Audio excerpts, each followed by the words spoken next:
Hey, everybody, we're here for a new episode of Five for Talking, episode 3, season 5. I'm here with Caps, the captain of the show, the muscles and the sauce. You know, he's the boss. That was a rhyme. So let's just jump into this quick. I mean, there's big news, I guess. Alex Ovechkin, still absolutely relevant, probably relevant forever. I mean, he got his 28th career hat trick Friday night, right? Yeah, yesterday. And Yep, he is now 19 goals away from passing Yager. 18. Oh, 19. Yeah, you're right. Yeah, You're yeah, right. for You're right. passing, for passing. You're right. You're right. So just on a side note with Ovechkin, his 28th career hat trick ties him for sixth place with Marcel Dion and Bobby Hull. The next person ahead of him and fifth is Phil Esposito with 32.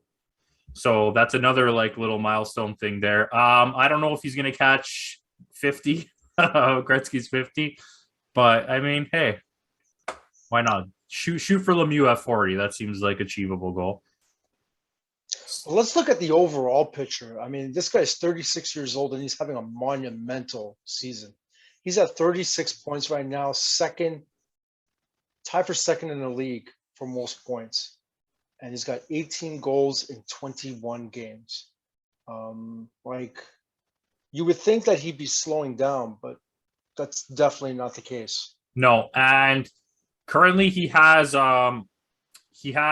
18 goals Said that. in 21 games. I said Sorry. Yeah, but in 21 games, which is the most ever by a player in their 17th season. 18 goals in 21 games. Wow.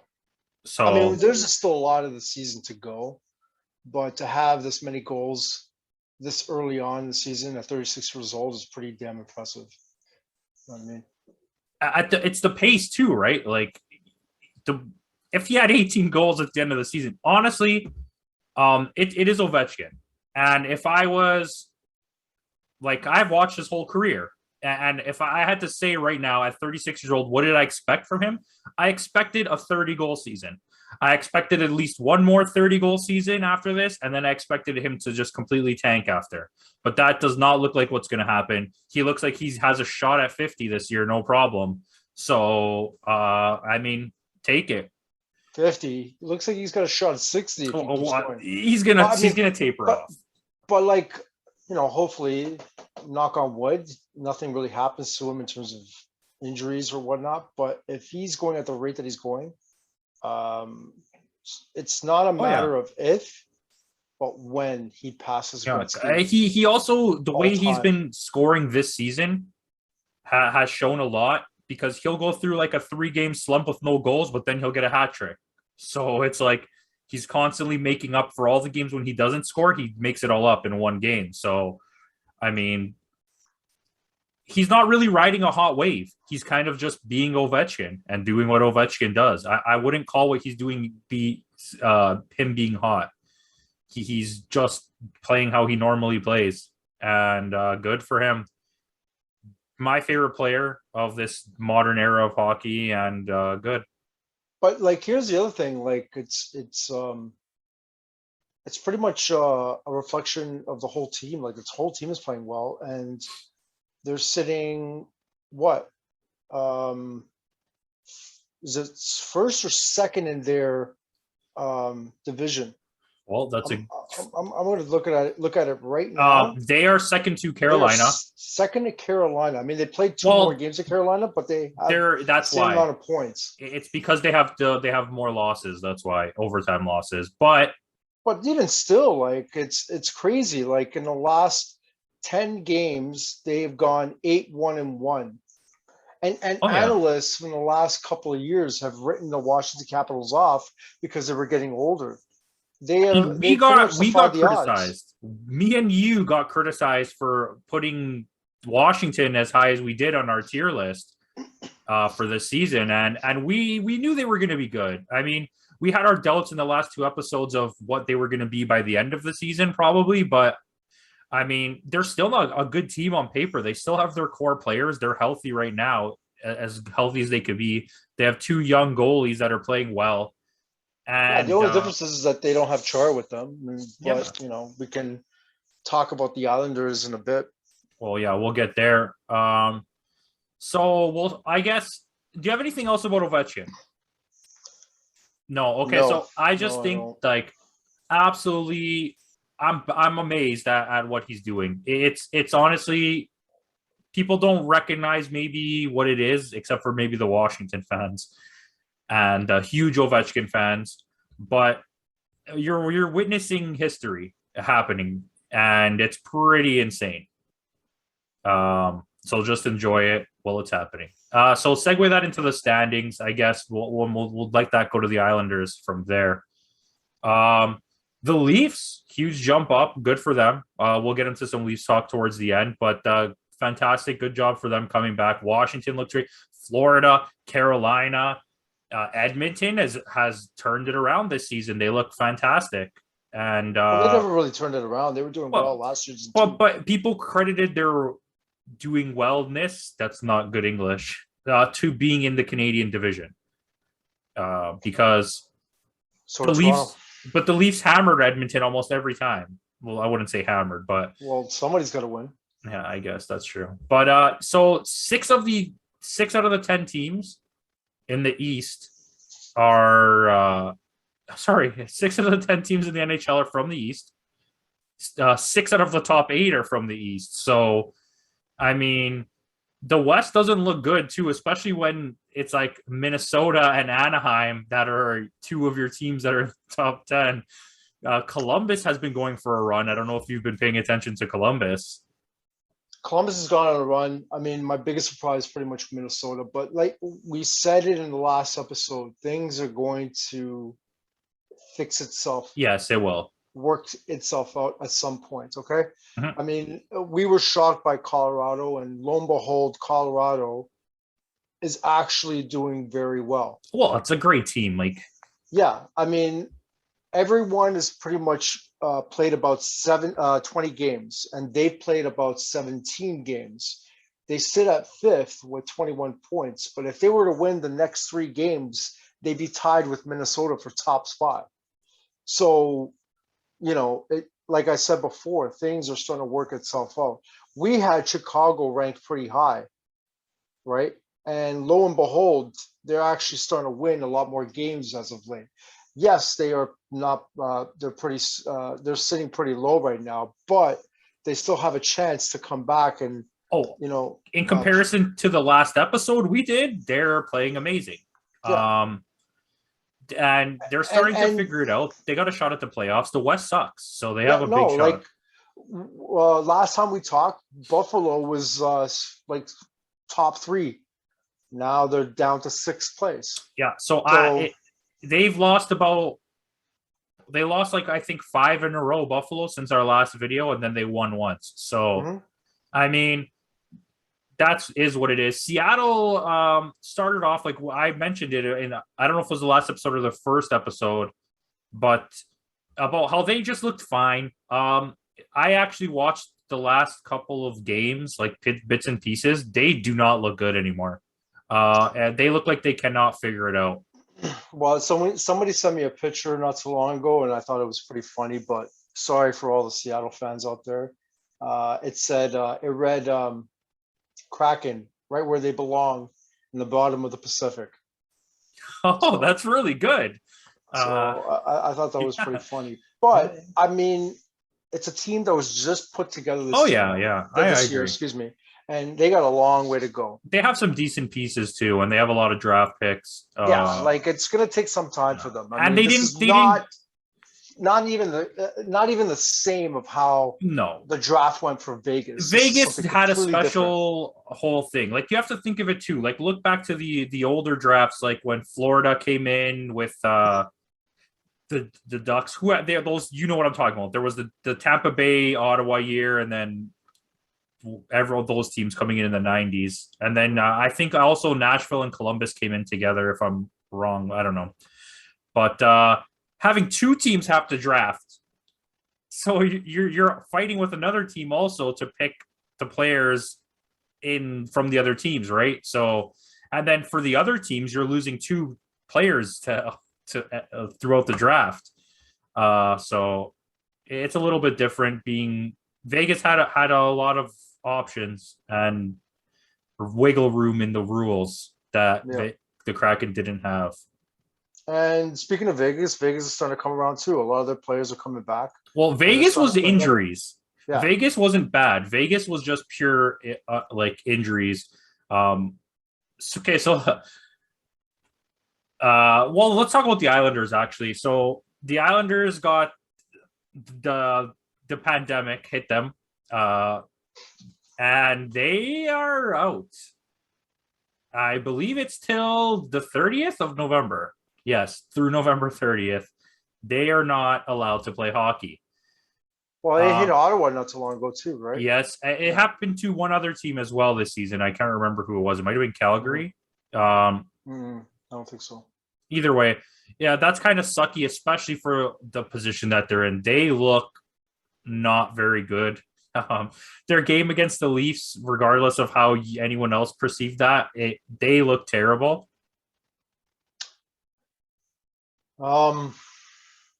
It's crazy because the team is pretty much the same with the exception of a couple players here and there. The coaching staff is the same, the management is the same, and it's just not clicking this year. It's just not clicking this year.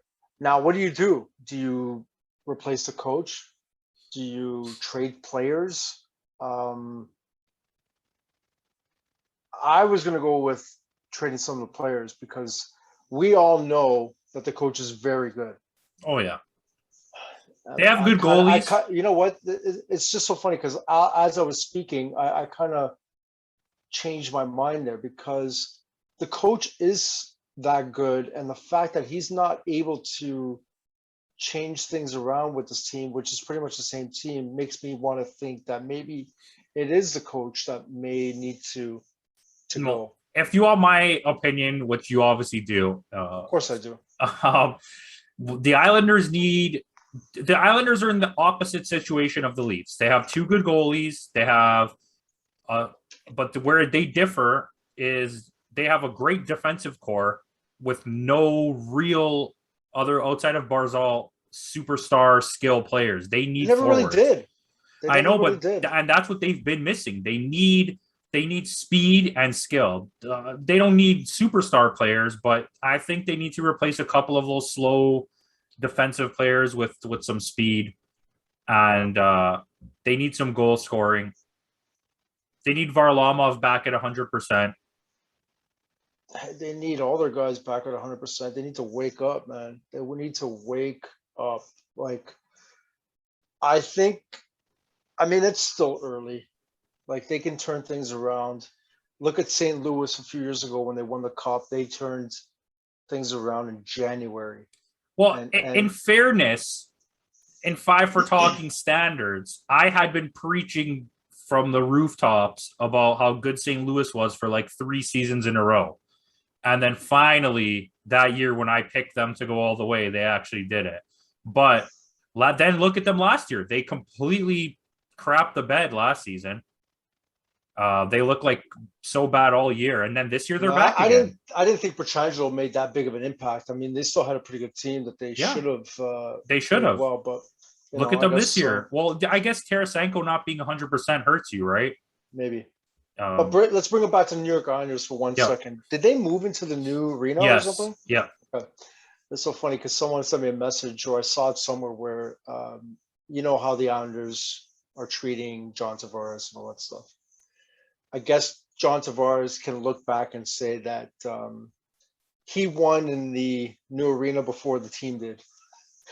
So I'm going to piss off some Islanders fans too. I'm pissing off some Islanders fans and some Kraken fans. So I'm on a roll right now. If the Islanders fans know what's going on in hockey, you know what situation you're in. So it's not like a I want to see them turn around. I'm a huge fan of Lou Lamoriello. I'm a huge Islanders fan. As far as going to teams outside of the Leafs, the Islanders are up there for me. Yeah. I've always been a fan, and I want them to do good. They have such an amazing legacy that spent so many years getting tarnished. They went like 20 years as a horrible, maybe the worst franchise in the NHL. So Yeah. I'd like to see them turn it around. Yeah. Let's segue into Vancouver. Another Okay, go team ahead. that's shocking me right now, because Vancouver has a lot of good prospects, a lot of good young players, and to me, on paper, they look better than last year on paper, but they're just not getting it, and it's just not happening. What do you think they should do to turn things around? Sorry, I caught you off guard with that. I mean, not really. There's a lot of levels to that. I think number one, they've put far too much pressure on Demko. I'm not here to say whether he's good or not as an actual goalie. I haven't really watched them play enough to know that. But I've always felt like since he's come around, there's just all this pressure on him to be the next big thing, the next Luongo. And I don't know if he's going to be that or not. And maybe they just need to ease up a bit. Like, he's still young. Like, take it easy. Yeah, but like, here's a problem with that. It's like they're not helping him. No, like the team in front of them, like the goals for, they're 49, and that's like pretty much the bottom of the league. Almost. They, I mean, goals against. I get that they're 70 goals against. That's horrible. Okay, well, we talked about this. We talked about this in the bonus episodes prior to the season starting about they made a lot of moves in the offseason. Well, enough moves. And they brought in exactly what they didn't need. They brought in more offensive defensemen. They brought in pieces that they absolutely didn't need. They have overpaid for players in the last couple of years, and they're in a really weird situation now. What can you move? Because you don't really have pieces that are people are like dying to get, except for the ones that you're not going to trade. Do you trade Miller? Teams will take him, but is there going to be a big return? Like, you're not going to trade Pedersen or Besser, so you don't really have much on the table that you're going to get some third round picks maybe. You're in a really weird situation in Vancouver. And my honest take on this, and it's a weird thing because in hockey, we don't see this much. This is like something I say about basketball. They need to tank. They need to come in last place and hope that they get a good pick this year and try to build on that, because going with what they have, you don't have assets right now. And you don't look like you could win with this team. My number one thing outside of Demko to me is I don't think the coaching staff is bad, but you need to bring in like a Barry Trotz-ish coach. You need to bring in someone with experience who's been around forever, and someone to take control, because but you mentioned Barry Trotz. I know, but I meant you know what I mean. Yeah. Like a veteran coach. There was actually rumors that they were looking into Mike Babcock. No, that's not happening. No, if an NHL team takes Mike Babcock, I'll never talk about you again. Yeah, that's crazy. That's crazy. Oh, by the way, Tampa's actually coming around again. But anyway, Tampa looks great. Tampa looks great. So, who has been your biggest surprise this year so far? Well, in the last episode, we went over it. So let's do. Yeah, we did. What's my surprise since then? What's my surprise since then? Columbus. I'll give you a couple. Columbus for sure. Ottawa being absolutely last place. I did not expect that at all. And probably Calgary still. Yeah. Yeah. I'm going to add in Minnesota. They've been able to sustain or stabilize whatever the hell they're doing. They've been able to stay consistent. Well, we thought they were going to be good, but but we didn't think they were going to be. They started off in a way that we did not expect them to end up where they are now, because their opening to the season was not very good. Yeah. If we want to move on, I'm good with that. You know what? Actually, I do want to bring up one more thing. I know we kind of brought it up last episode, but I'm just wondering if you have any new opinions on Montreal, and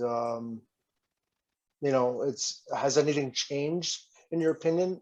Do you think because they're in limbo? You want my honest as I can be. If they don't get Carey Price back soon, they are gonna finish in the bottom 5 probably. You think Carey Price is? I think Carey Price gets you enough wins to not have an embarrassingly bad season. Yeah. I don't think they make the playoffs under any circumstance from this point. But we thought that already. But do you rush him back knowing what's going on with him? You don't. You don't want to mess He around wants with to that. come back now. It's looking. He's getting ready. He's been practicing off the team, like on his own. And you know what?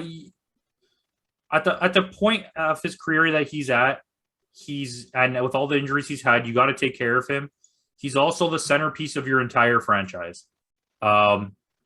Arguably, since Patrick Waugh left, he's the centerpiece of that franchise. Maybe Saku Koivu, but in between, you gotta be watch out for him. If he feels like he's ready to come back, you let him come back, but you don't push him to come back. Yeah. You're not gaining anything here, anyways. I promise you.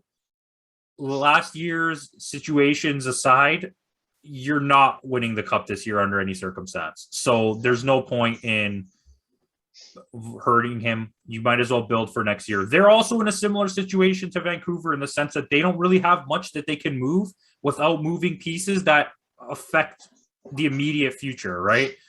It's a hard league to move players right now. The cap is just, it's really, really difficult. Yeah, I agree. It's really, really difficult. The East is starting to become a very difficult conference to play in. Oh, absolutely. And that's why the first 4 teams are tied with 31 That's points why I each. wanted to say this. Sorry about the Islanders. Even if they do come back and start playing really well, they have a lot of ground to make up in a really hard division in a really hard conference. It's gonna be hard. It's gonna be hard. That's going to be tough for them on top of that. Okay, so I just have a couple of things here, and then I guess we'll talk about the Leafs. Sure. So the Senators placed Matt Murray on waivers. When you don't perform, you got to go. Yeah, I mean, I don't know what his contracts have, but if the Leafs want to get rid of Mrazek and pick him up as the backup goalie, I'll take it. Because at least he'll be healthy. He's better than Hutchinson. I wouldn't even take either. If I could, okay, here's the thing. So, we want to open up the book on what's going on with the Leafs right now. Hold on, wait. Don't open up the Leafs book. Save the Leafs book. I shouldn't have segued like that. We'll go right into Leafs. I promise you. I just want to get these out of the way. So Panarin got fined $5,000 for throwing his glove across the bench at Marchand. I was going to see how long you're going to do that. I froze. Okay. So good. I'm happy Panarin threw his glove at him, but yeah, you deserve that $5,000 fine throwing a glove from bench to bench. Did they say what it was that enticed him to throw a glove at him? I think he said something. I don't even want to say it. I read a bunch of stuff and I could not find it. I saw one thing, and I don't think this is the platform to discuss. Well, we won't talk about it then. Yeah. So lastly, I have for Buffalo fans, Owen Power right now is looking great. He's playing in Michigan. And as a defenseman, he has 21 points in 15 games. So, I mean, the future of Buffalo doesn't look as dim as maybe you think it does, Buffalo fans, but you got to wait for him. And, okay, so let's go right into Leafs. Go. Tell me what you were going to say when I said Matt Murray. We know that the Leafs are going through cap issues, right? And they're going to have to make a lot of room as much as possible to possibly wheel and deal for players that they may need come trade deadline so that they can make that extra push. My thought process is, okay, with the way Campbell's playing, he is your starting goalie, no doubt. My other thing is, with the way Wool's playing for the last 3 games, I truly believe that he should be your backup. That makes room. I forgot about him. That makes room in some of the cap issues. And maybe the Leafs would want to maybe explore possibly, I know it sucks, but possibly trading Mrazek. I don't think that sucks. I think it sucks. No, but I do think it sucks because we know that he's a good goalie, but it's obvious that he can't stay healthy. And like Matt Murray, I think, and maybe it is a little too early, but I think the experiment is over. And hopefully, and maybe this is my opinion, I think they should take Mrazek and with the way I know they're playing well, but I still see Justin Hall making mistakes. Maybe slap a forward on that and picking up a solid defenseman. I think really that would like be, that idea. I think that they should go for that. Now, whether or not there are other teams that can actually make a deal, There's a few teams that are different. making runs this year that don't belong there. Okay, so the Columbus is, let's make an example with that. And should they want to continue this run, you could use a backup goalie and another defenseman in exchange for a piece that maybe you'd rather have the spread out value of your team, have more depth than have that one person. And I mean, there's a few teams like that right now that are up there, and why not take a shot? Because I think you're right. A lot of those contending teams with a half cap space could use a backup goalie, and the Leafs. But we know for a fact that Mrazek is a pretty good starting goalie. Yeah, but he can't healthy. Start. That's the problem. But he could do it if he stays healthy. He has the skill to start, but he can't start because he's not going to stay healthy. He's never stayed healthy ever. His entire career, he's had, I believe you can correct me, he's had an injury every single season for his entire career. Yeah, it's definitely a risk. I mean, the Leafs have signed Clifford. Don't know why. I'm not sure why. Maybe just to bring a little more toughness to the team. You know, I don't know. I'm not too sure. I have no idea. Mikheyev is going to be coming back soon. They got some depth players, and they're going to need the room. Like, they're not going to – one of these players, they're going to have to cycle players in and out of the lineup. And, you know, I don't know if – I don't want that. Find the lineup that works. Ride the lineup. If Mikheyev comes back and your team's playing good, do not put Mikheyev in the lineup. Simple. And just let that happen. It's fine. You're going to be fine. Woll looks good. I completely forgot he was playing. And I watched his games. He looks good. He's supposed to be good. He played amazing. Like, last night was his best game thus far. Yeah. Even compared to the game where he got a shutout, last night was his best game. Yeah. That 5-minute sequence of him just making terrific saves just pretty much, in my mind, sold the fact that he could be the backup goalie. He wants it. Campo. He wants it. That's great. That's a good attitude to have. You know, he's fitting in with the team very nicely, attitude-wise, all that stuff. The players in front of him want to play for him. So, you know, it's definitely something to look at. That's all I gotta say for that. To be honest with you, I don't have much for Leafs. Do you have anything else? I do. Okay, so I don't know if you saw, I think it came out today, that historically, in all the years the Leafs have played in the NHL, this year in November was the most wins that they ever got in the month of November, ever, in the time that they've been in the NHL. I believe it's also either top 3 or top 5 seasons ever for the first X amount of games of the season. Yeah. So a really good turnaround for them. They have one more game tomorrow night, which sucks because I was really hoping that they play tonight, but I got to work tomorrow.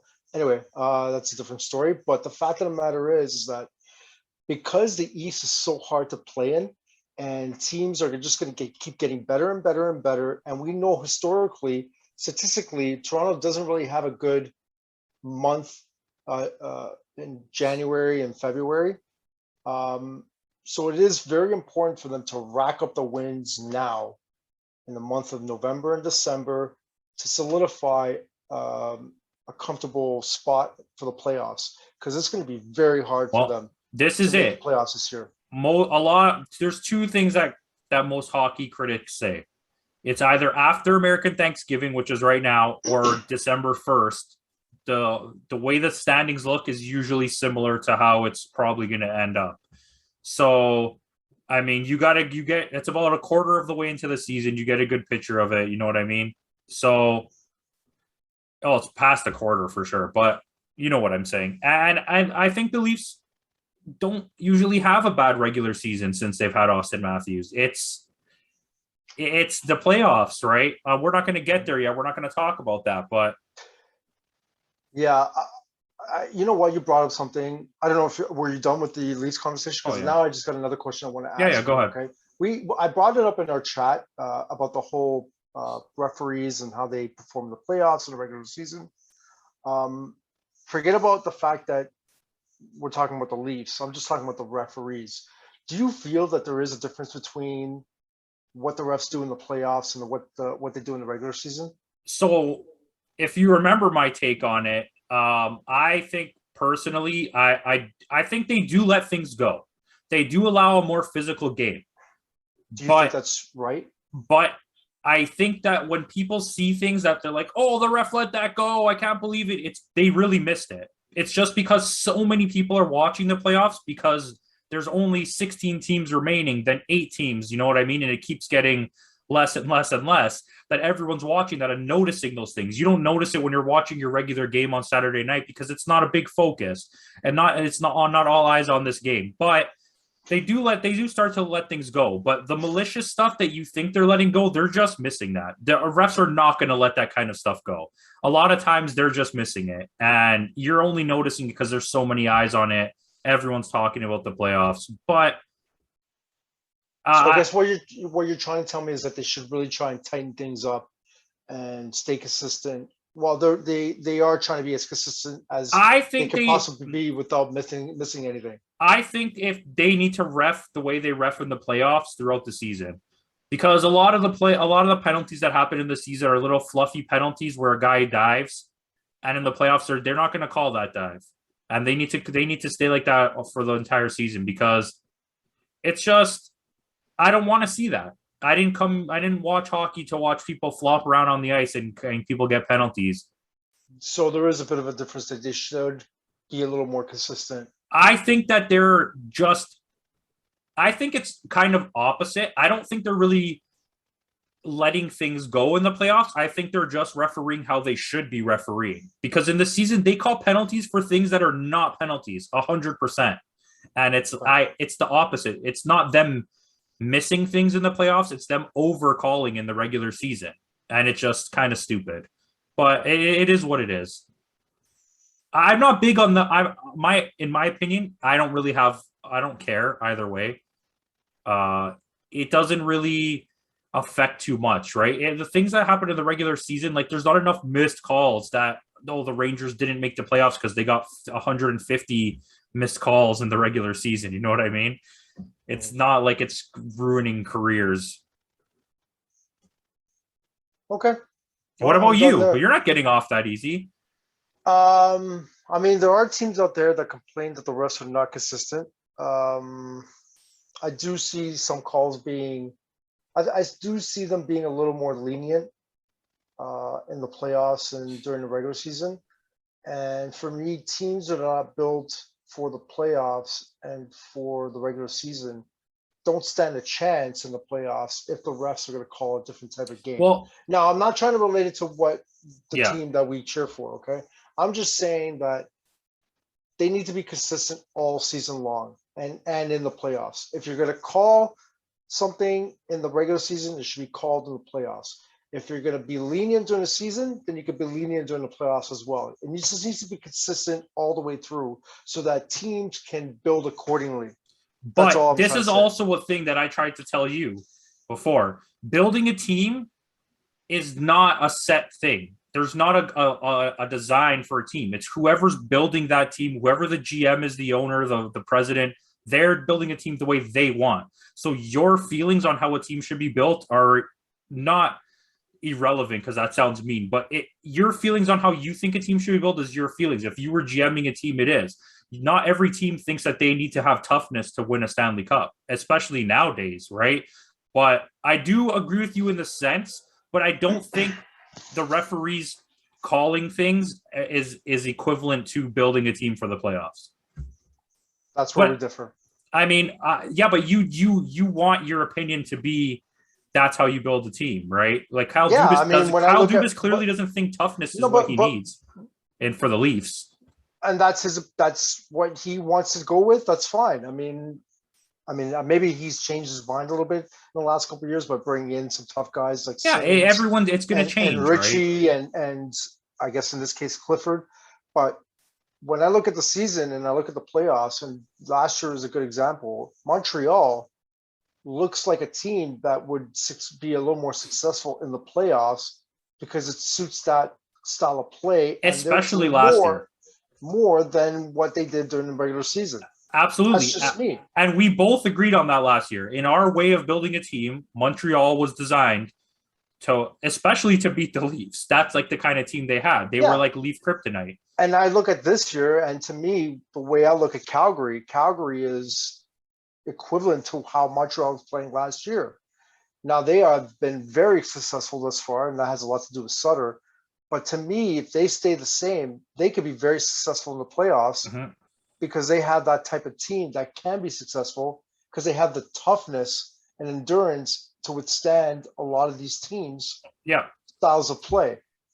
But in this case, I mean, it doesn't really work because of the fact that Calgary is actually doing well right now in the regular season. So for me, Florida, for me, it's Florida. I think Florida's team is the build that I like for a playoff team. With Florida, we still got to see how they do in the playoffs. Yeah, well, we don't know yet, right? But I just think on paper, I kind of like their build. Carolina too, right? Carolina is just, they're the same. Yeah, they're just the same. And I hope they do well. And I hope they do well. Minnesota looks pretty decent as on a piece of paper. They you know what? It's kind of, you have to have a good mix of depth and star power. And I think that, like, for the Islanders, for example, this is the last thing I'm saying. But for the Islanders, for example, I think they're just missing a little bit of that star power. They have the right makeup of a playoff team. You have good goalies, a good defense, you have good two-way players, you're physical, but you just need a little bit more skill.